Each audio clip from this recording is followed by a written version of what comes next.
There are four of us in this story. Me, my best friend Danny, our friend Kara, and a guy named Seth, who none of us really talk to anymore.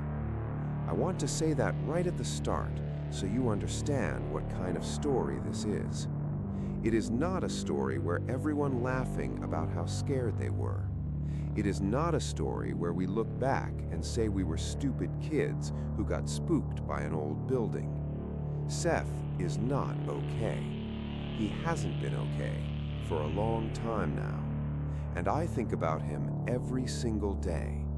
Not because I feel guilty, though I do, but because what came back with him from that building is something I don't have a name for, and I have tried very hard to find one.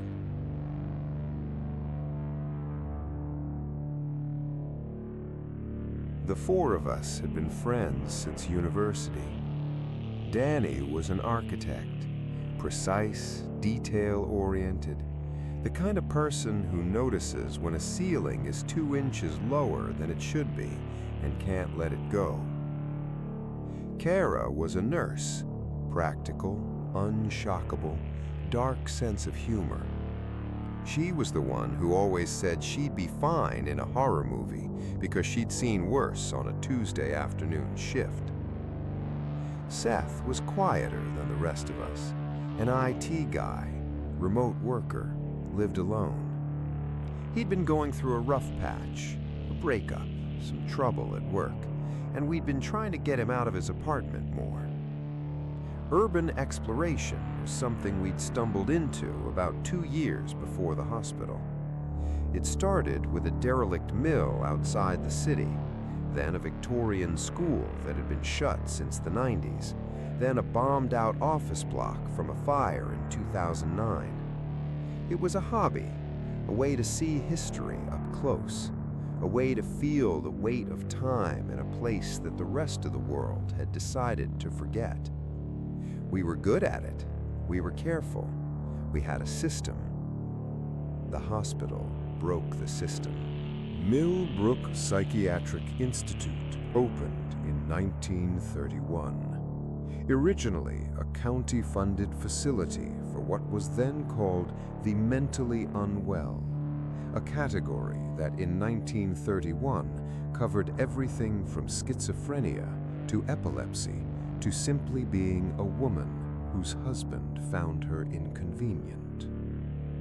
It expanded through the 40s and 50s. At its peak, it housed over 400 patients across 6 wings. The East Wing, which is relevant, was added in 1962.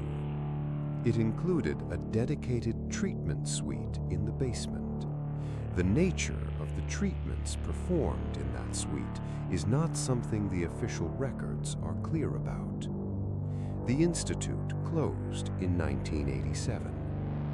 The official reason was funding cuts and the broader shift toward community-based mental health care, a policy change that was sweeping through the country at the time.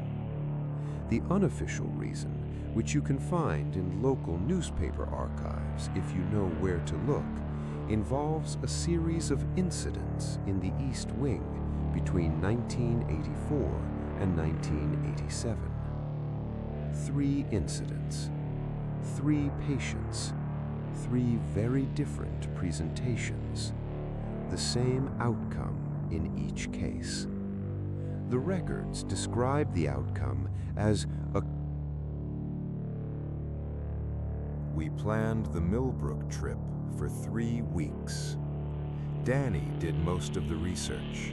Floor plans pulled from a local heritage archive, satellite images, a Reddit thread from 2019 where someone had gotten as far as the 2nd floor before their flashlight died.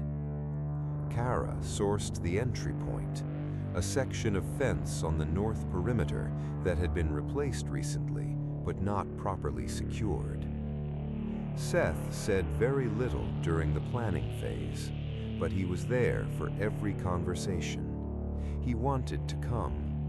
I remember thinking that was a good sign, that he was engaging, coming out of the fog he'd been in. We went on a Thursday night in October, drove out separately, met in a supermarket parking half a mile from the building at 2:30 a.m. The night was cold and clear, no wind, full moon behind thin cloud. Seth made a joke when he got out of his car, a good one, the first joke I'd heard from him in months. We all laughed. It was the last time I heard him laugh like that.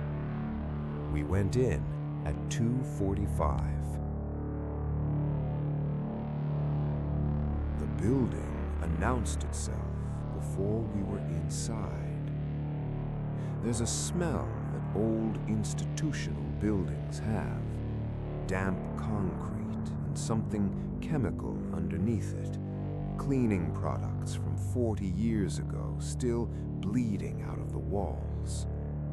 Millbrook had that smell, but there was something else too, something biological, not decomposition exactly, more like the smell of a room that hasn't had fresh air move through it in decades. Sealed. That's the word I keep coming back to. The building felt sealed. The ground floor was relatively intact, linoleum floors that had bubbled and cracked but were still covering the concrete beneath.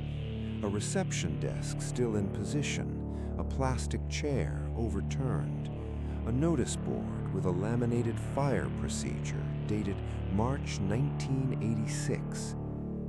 The rooms off the main corridor were empty mostly, stripped of anything valuable long ago. But in one room, which had been a ward of some kind, 6 beds remained, still made, sheets gray with age, but still folded, still tucked in, as though someone expected the patients to come back. Kara stirred in the doorway of that room for a long time. Then she said, "This place feels like it's holding its breath." We all laughed. We shouldn't have laughed. She wasn't making a joke.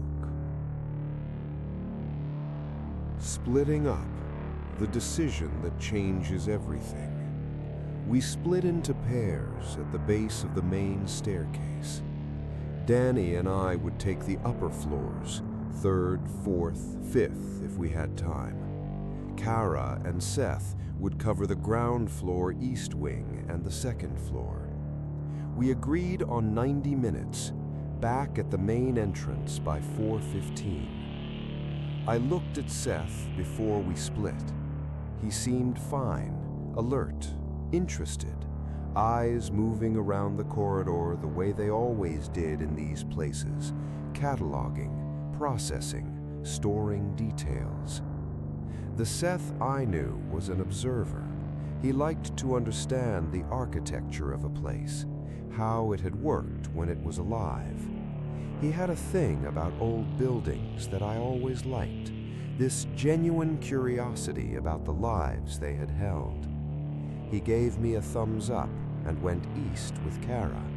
I went upstairs with Danny.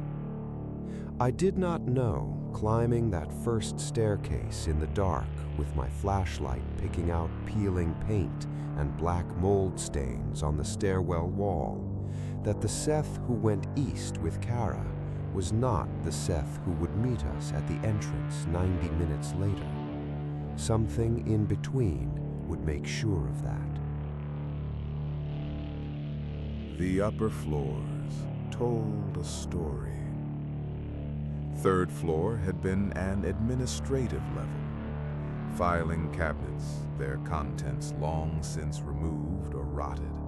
A photocopier from the early 80s, enormous, squatting in a corner like a relic of another civilization. Danny photographed everything methodically. I'd always admired that about him, the way he moved through these places like a document, recording rather than just experiencing. The 4th floor was residential, Single rooms, small, each with a window. The windows on the east side had been fitted with additional bars at some point, thicker than the standard security bars on the others, more recent. Danny noticed the thicker bars. He didn't say anything. He just photographed them twice. The fifth floor was locked. Not the rooms, the stairwell access itself. A door at the top of the fourth floor stairs, padlocked. Relatively new padlock compared to everything else. Someone had locked the fifth floor after the building closed. Someone had come back specifically to do that. We stood and looked at the locked door for a while. There was a smell coming from underneath it. Not decay, not mold. Something else that I find difficult to describe and have never encountered anywhere else before or since. Like ozone. Like the air before lightning, in a building with no electricity. Danny said, we should check the basement. I said, we're supposed to meet the others. He said, we've got 40 minutes. I said, yes. I should have said no. I should have said no so many times in that building.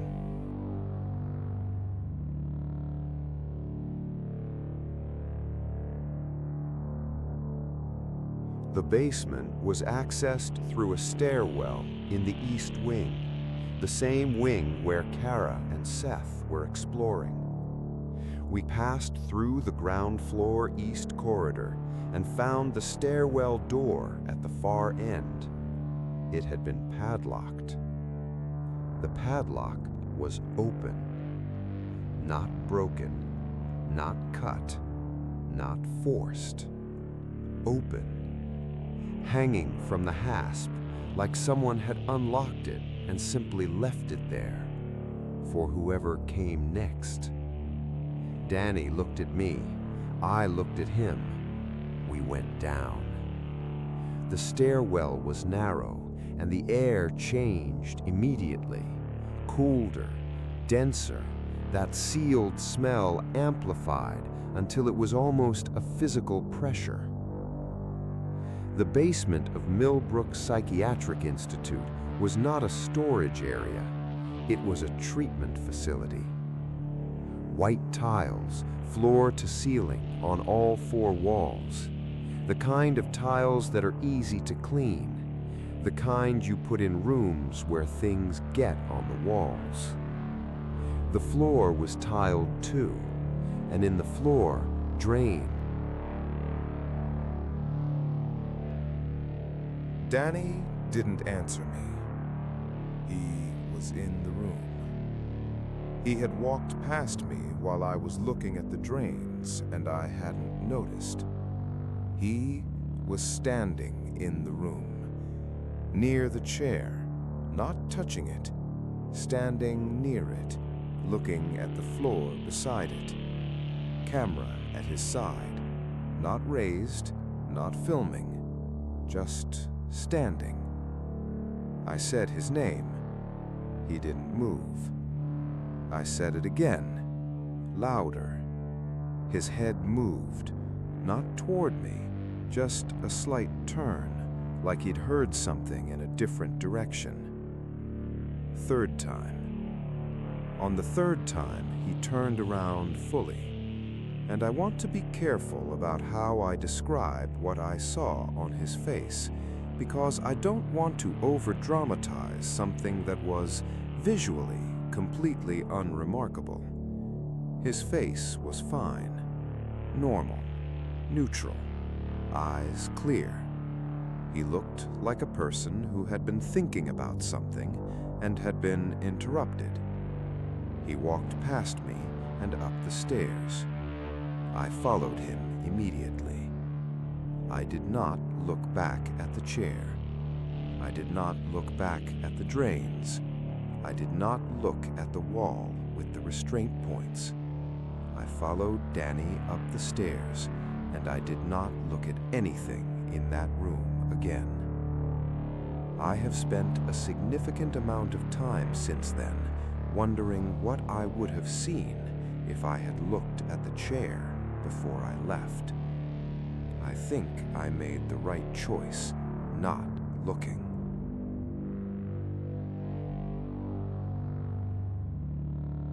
Kara was waiting at the entrance when we got back. Seth was beside her. Kara immediately started talking. She'd found an intact patient ward on the second floor, original furniture, medication charts still on the walls. She'd taken over 300 photographs. She was electric with it, the way she always got when an explore went well. I watched her talk, and I smiled, and I nodded, and I kept looking at Seth. Seth was standing slightly apart from her, hands in his jacket pockets, looking at the ground near his feet. Not at anything specific, just down. I told myself he was cold, tired. It was nearly 4:30 in the morning. We walked back to the cars, drove the 45 minutes back to the city in Danny's car. Kara's car was in for service. Seth had gotten a lift with her. Kara talked for most of the drive. Danny drove and said nothing. Not one word for the entire journey. Danny, who normally couldn't be quiet for 5 minutes. Seth sat behind me in the passenger seat and stared out the window at the dark countryside going past and said nothing either. But their silences were different. Danny's silence felt empty, like someone had briefly turned him off. Seth's silence felt full, like something had moved in and was looking out through his eyes at the dark road and was very interested in what it was seeing.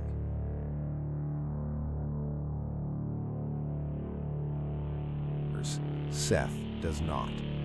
Danny's return to normal should be delivered with relief.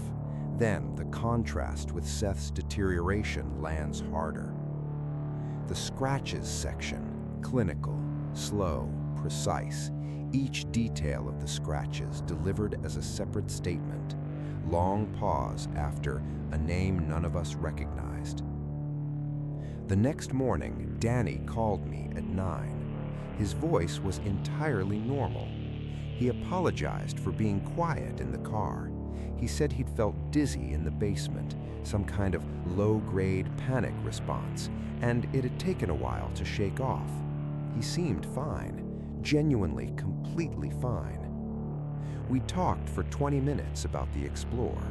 He'd already started organizing his photographs. He said we should go back sometime for the 5th floor. I agreed and hung up and stood in my kitchen, feeling an enormous relief. Whatever had happened to Danny in the basement, he'd processed it. He was okay. Seth was not okay. Kara called me that afternoon. Seth had woken up that morning and not recognized his own apartment. Stood in his kitchen for 20 minutes in the place he had lived for 3 years and could not locate himself in it, like he was new to it, like he'd never seen it before. And then he'd taken his shirt off, and Kara, who had stayed over on his sofa because she was worried about him driving home alone, Kara had seen his back. Both sides, shoulder blade to shoulder blade, down to the small of his back. Scratches, not random, not the kind of marks you make rolling over in bed or catching yourself on something. Arranged, deliberate and arranged into characters, letters, spelling a name. 14 letters, a name none of us recognized. A name that sounded, Kara said, like it belonged to another century. She took photographs on her phone. She sent them to me. I still have them. I will never look at them again.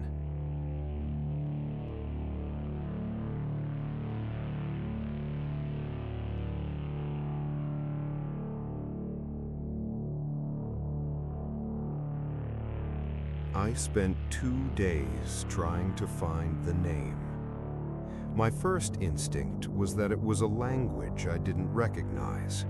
Old English, Latin, something from another tradition entirely. I ran it through translators. Nothing meaningful came back. Then Kara, who had more persistence than me, tried a different approach. She searched the name in combination with Millbrook, with the Psychiatric Institute. She found it on the 4th page of results, a scanned document from a local history archive. A commemorative booklet produced in 1989, 2 years after the Institute closed, by a group of former staff members who wanted to document the history of the facility. The name was in a list of patients who had died at Millbrook between 1931 and 1987. The name on Seth's back, all 14 letters exactly written, belonged to a patient who had been admitted to the East Wing in 1971, who had been moved to the basement treatment suite in 1973, who had died there in 1974. Cause of death recorded as acute psychological decompensation of unknown origin. The same phrase as the 3 patients from the 1984 to 1987 incidents. The same thing that had happened to them had happened to this patient. A decade.